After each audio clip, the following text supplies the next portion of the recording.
The Richard Roeper Show is brought to you by AmericanEagle.com Studios. The digital landscape is changing rapidly, and to compete in today's online business environment, you need an experienced partner. Since 1995, AmericanEagle.com has partnered with companies of all sizes offering web design, web development, e-commerce, mobile apps, and digital marketing to drive your overall business's success, because they believe that today's online world is your online opportunity.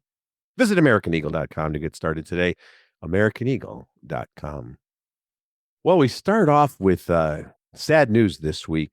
Two different cases over the period of just a couple of days. We lost brilliant, sometimes tortured, but world-changing, gifted musical artist. Brian Wilson, of course, the savant who was the Beach Boys. I mean, no offense to and no slight to the rest of the Beach Boys, because they were great singers and great musicians, but Brian Wilson was the heart and soul, I think we should say, of the Beach Boys, the primary architect of songs, wrote songs with Tony Asher and others as well. We don't want to slight anybody's contributions, but Brian Wilson was the genius behind so many great songs.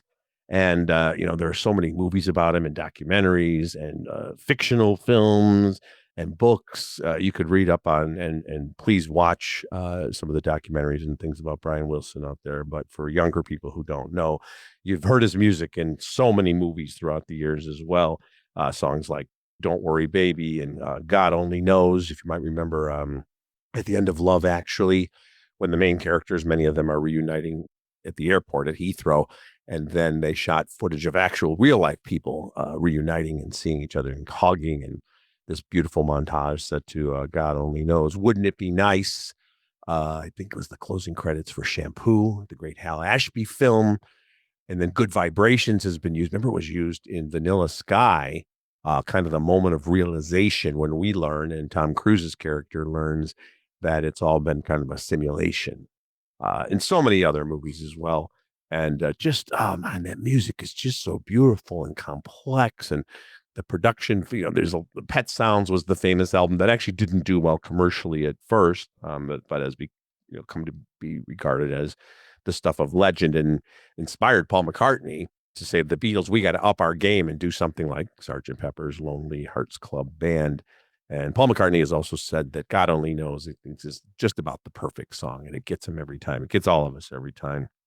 Brian Wilson, and again, is all well documented, deeply troubled, and had got involved with this weird guru and all kinds of psychedelic drugs, and actually had a sandbox in his home for years and stopped doing music, but then came back. He actually lived, for those of you who are in the Chicago area or the Midwest, he actually might remember this. Brian Wilson actually lived in, I think it was St. Charles, for about 5-6 years in the late 90s and early 2000s, and recorded an album. He had kind of a comeback, did some great solo pieces that sound, that beautiful voice had come back.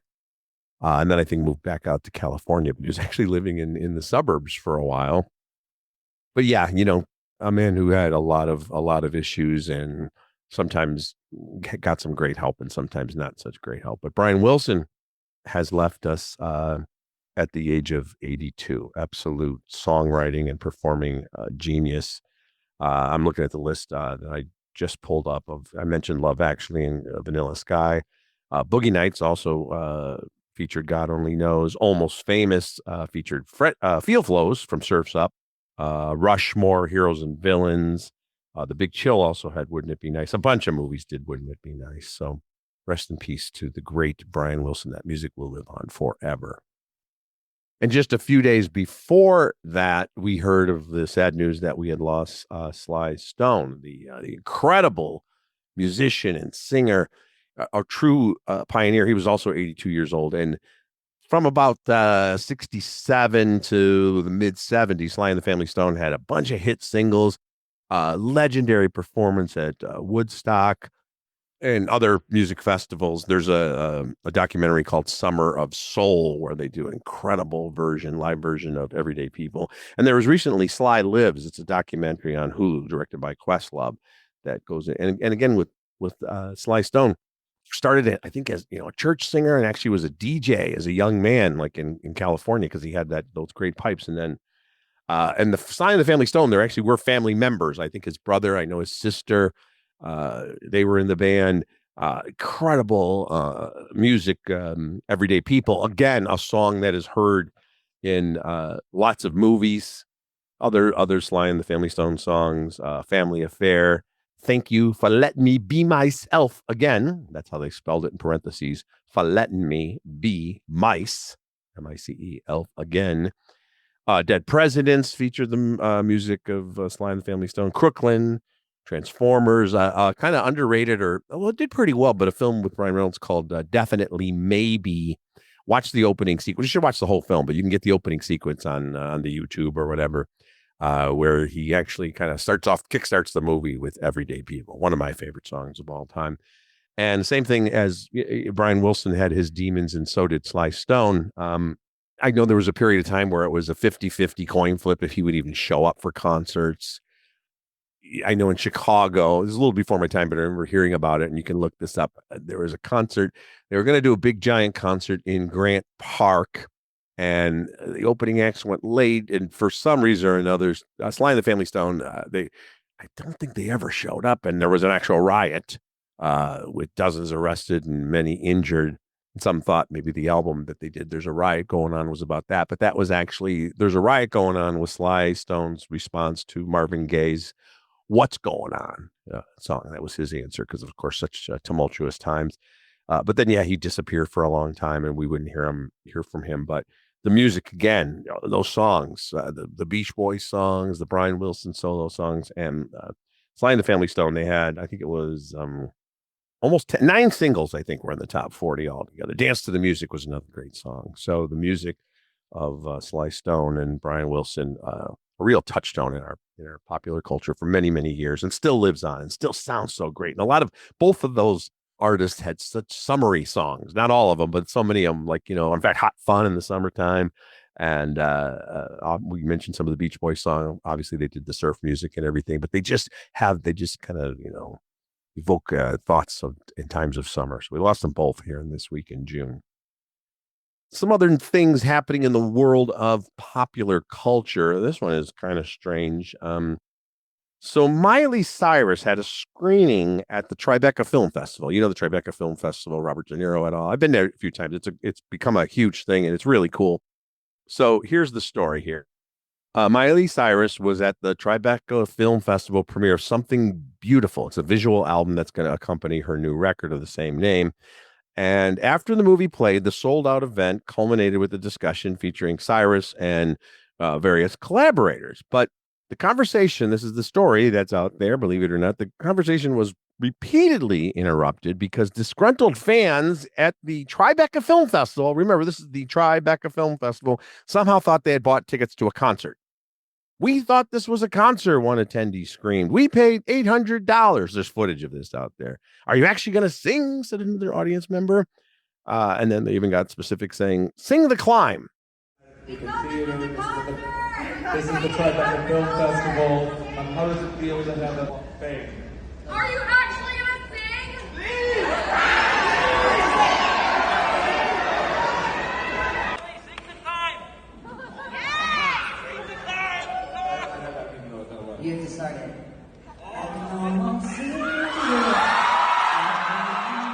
And you can see the video and hear this.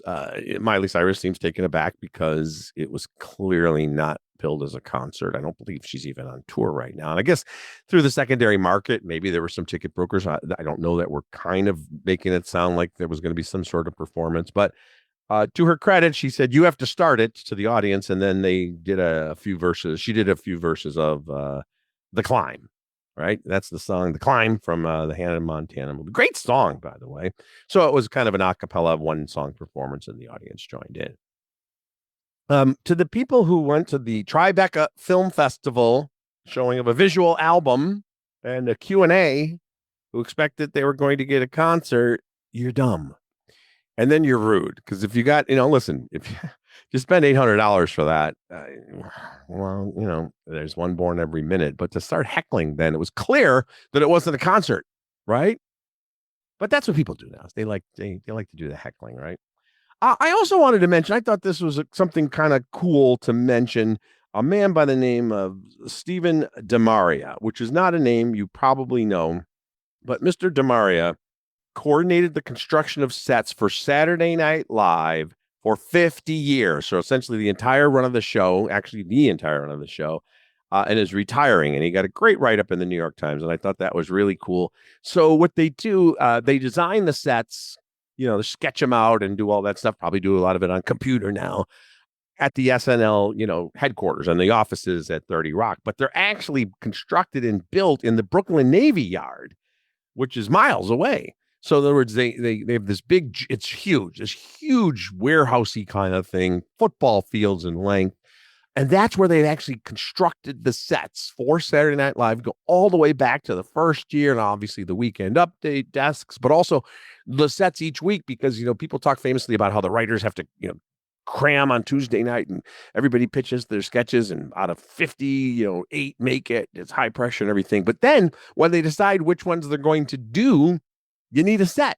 Got to be an apartment building. Oh, it's a dining room scene. Oh, they're at a restaurant. Oh, they're at a resort. Oh, it's the Oval Office. Now, sometimes there's sets that certainly can be reused because there are recurring characters. But still, think about that. So Mr. DeMaria was one of the principal architects, literally helping to build those sets, coordinating the teams assigned to build those sets, overseeing the construction, doing everything hands-on. And I think it's just really cool. What a career.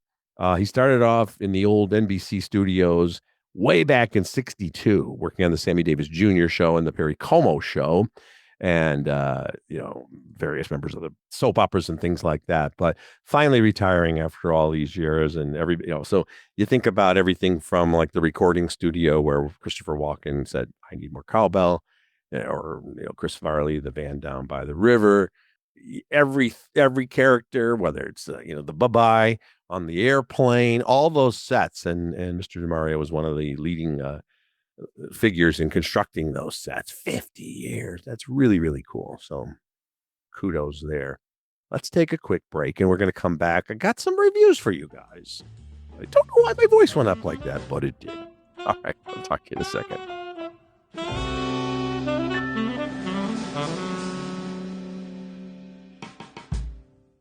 All right, let's talk a little bit about Portillo's. They're known, of course, for their famous Chicago hot dogs with all the freshest and tastiest ingredients, right down to that famous poppy seed bun.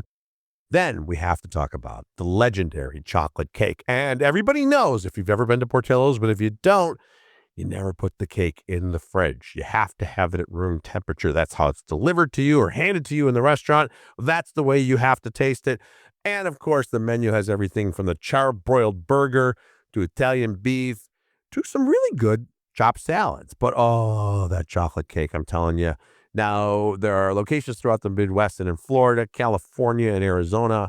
But you can also ship Portillo's anywhere in the United States of America by ordering at portillos.com. That's PORTILLOS.com. PORTILLOS.com.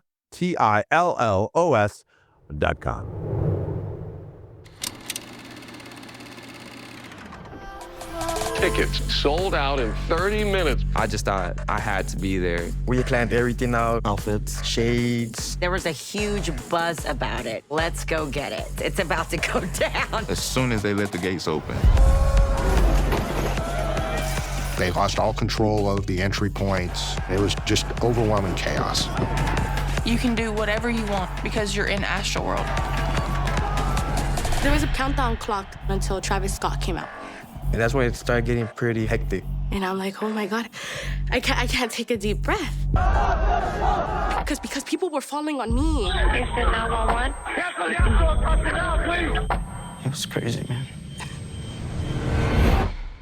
Okay, that's a little audio from a Netflix documentary called Trainwreck, the Astroworld Tragedy. This is the Netflix anthology. They're going to have an 8-part Trainwreck documentary. And as you can imagine, it's all about things that have gone horribly wrong and sometimes fatefully and fatally wrong. And that's the case with Trainwreck, the first entry. I've checked this out. And I got to tell you, I mean, I definitely was aware of this when it happened, but didn't know all the details. So back on, this was in 2021. That's it. November 5th, 2021. Travis Scott, huge star, was doing this Astroworld tour. I think based on a theme park from when he was a kid growing up that he liked. And so there was this whole giant thing with rides and separate stages like they do for Lollapalooza and Coachella and a lot of these festivals. So you have the main stage, you have side stages, and Travis Scott was going to be the headliner that evening.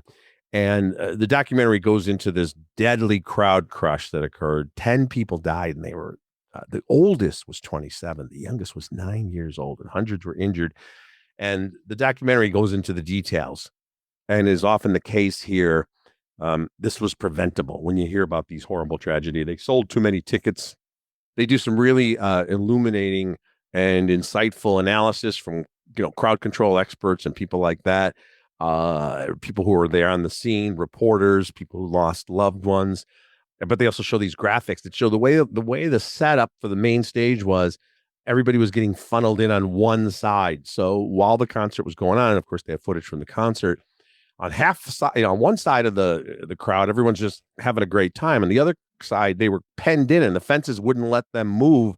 So there was this crush, and once that crush starts, you're literally suffocating. And the communication was horrible. And Travis Scott did see that one person had passed out, but really wasn't made aware of what was going on, or couldn't tell from the stage. So the concert kept going on for a while. It's so tragic and so unnecessary what happened. But it's a really good documentary that shines a light on this, and talks about that, the overselling of tickets, the failures of security and crowd management, people ignoring the warning signs, all warning signs, and everything that created this, perfect, horrible storm that took lives. People just trying to go out and have a great time, and have created a memory that they'll look back at for years. And it's so brutal, but a good documentary. Echo Valley on Apple TV Plus is a movie, and I think it played in theaters for a week. But then in this day and age, things make their way to the streaming very quickly. So, and this is a feature film. In fact, it kind of reminded me of sort of the lurid murder mysteries of the 90s that we used to get all the time. But it's set in modern day. One of the reasons I was up for this film, and I do like it, even though the plot really stretches credulity and believability and their friend plausibility. You need to be completely honest with me. What happened? I was with my boyfriend. We started arguing. Is he okay? But it was an accident. No. It was he. I hit him with a rock. I know what you did. I make one call, and all roads lead back to you. How are you holding up? I can't really talk about it. I'm freaking out right now because I read that bodies float. What are you doing out here? It's written by Brad Inglesby, who has written or co-written Out of the Furnace, one of the great movies of the 2010s, American Woman, which features probably the best performance Sienna Miller's ever given, and Mare of Easttown. So the deal here, and I should mention Michael Pierce is the director, who's a really good director as well. So this is a psychological thriller. Julianne Moore plays Kate. She's a grieving widow. She's got a horse farm in rural Pennsylvania, and she gives writing lessons. And on the surface, it looks like she's doing very well. She's actually kind of in financial straits and is still processing the loss of her partner, which came out of the blue. It was a horrible accident. And complicating matters, she's got a daughter named Claire, who's played by Sydney Sweeney, who has been a nightmare for years, struggling with drug addiction, pulling off all kinds of cons and crimes. And in fact, Kate's ex, who's played by Kyle MacLachlan in a memorable one-scene cameo, has had it. You got to stop coddling your daughter. She's never going to change. Unfortunately, she's sick and she's not addressing it. And she's going to keep falling prey to her very sad and very crippling drug addiction. And at some point, you got to cut her off. But Kate, this is all she has is her daughter, and she loves her daughter. So her daughter manipulates her, and they kind of go back and forth. And by the way, Julianne Moore and Sydney Sweeney are working all the time. Doesn't it seem like they're either in a movie or a series? And I give Sydney Sweeney so much credit because it started really, I think her fame started with Euphoria. I mean, I know she had a minor role in Once Upon a Time in Hollywood. And so much has been made about her looks and this and that and the scenes she does. but she's a really good actress and she's getting better. She's working hard at it. She reminds me of Scarlett Johansson, who also started very young. And at first I thought was maybe didn't have the range of other young actors, but got better and better. And you can tell by the quality of directors and writers and actors that these actresses are working with. So they're both really good here. Julianne Moore's never not been great, going all the way back to The Fugitive. Remember, she's the one that pulled the badge off of Harrison Ford's character of Richard Kimball when he was, supposedly the janitor. And she said, stay right there, because he had diagnosed this patient and saved his life. Now all of a sudden I'm John Mulaney going off on a tangent about The Fugitive. Anyway, so there's a big twist about halfway through. Claire, played by Sydney Sweeney, who's been kicked out of the house by her mom for just getting into too much trouble and bringing trouble to her doorstep, shows up and she's covered in someone else's blood, and there's been a murder. And now the mom, played by Julianne Moore, must decide what to do. She thinks it might have been an accident. Her daughter got into a tough situation, but do they call the police? Are they going to believe the daughter? And in Hitchcockian fashion, every decision Kate makes leads to worse decisions and worse. And then there's some other really cool twists that I don't want to give away. At one point, you're just like, don't really see this happening in the real world. You kind of got to go with it. But I went with it. And a lot of it is because of the great performances. And if you're in the mood for it, I should mention, it's a feature film, right? It's a movie. So this isn't a 10-part limited series. I think if it had been, the material might have been stretched too thin, but you're in and out in a couple of hours. You get to see two wonderful actresses playing mother and daughter, and you've got some other really kind of cool visuals. So check out Echo Valley. No one plays the game better than Lucy. 6'2", doctor, lawyer, banker. I get along much better with girls in their 20s. But love isn't part of her equation. I don't want to fight about money with my boyfriend. You know how hard it is to make you happy. Lucy M., the eternal bachelorette. I'm gonna die alone. Forget a rich husband. You're the matchmaker. You must know a lot about love. I know about dating. I'm probably not someone you want to date, because the next person I date, I'm gonna marry. Are you hitting on me? Playing in theaters is The Materialists. Now, this is a weird-ass movie. I liked it. I give it 3 stars. But it might not be what you think it is based on the publicity, because it seems like, this is a rom-com with Dakota Johnson and Chris Evans and Pedro Pascal. And she's got to decide which one she's going to end up with. And that's kind of what happens, but it's very strange. So here's the situation here. Dakota Johnson plays Lucy. She's a high-end matchmaker in Manhattan. So she pairs people together, women, men, women with women, men with men, whatever the case may be. And a lot of it is the algorithm. She does the math. Some of the women are looking for men that they have to have a certain height, and they have to have a certain income, or the men are looking for women of a certain height or a certain income or a certain age or a certain hair color. And she puts all the numbers together and then decides, I think these will be good matches. And the firm she works for, they always have a big party or a little cake celebration. I think her character has matched 9 couples who eventually got engaged and got married. So, but Lucy herself kind of applies her own math and kind of, at a distance, approach to love herself. So she was, for 5 years, she was with this dude named John, played by Chris Evans. And he's a great guy. Problem is, he's in his late 30s and he's still struggling to be an actor. He's doing a little stage work here and there in New York, but he's a cater waiter. He gets jobs where he can. He still has roommates and he lives in kind of a shitty apartment with his annoying roommates. And she finally left him. Lucy finally left him after 5 years because she's like, I can't argue with you anymore about why it costs so much to park in New York City or why we're going to a crummy restaurant for our 5th anniversary. I admit it. I like the finer things in life. I'm working really hard. I've got a good job and I'm supporting you. And listen, this happens all the time. Probably the number one thing couples fight about, even after they're married, right, is money. One of the number one things. So she splits from Chris Evans's guy, John, and then she meets Pedro Pascal. So Pedro Pascal plays Harry. Now, he's a super rich dude. He's worth tens of millions of dollars. He's got a $12 million apartment, and he's very polished and smooth. And he has sort of the same approach to love as Lucy, which is like, it's more of a business deal. So she starts seeing him. But at some point, is she going to realize that even though there are drawbacks to the other previous relationship, is she better there? So it is a triangle, but it's got a real dark edge to it.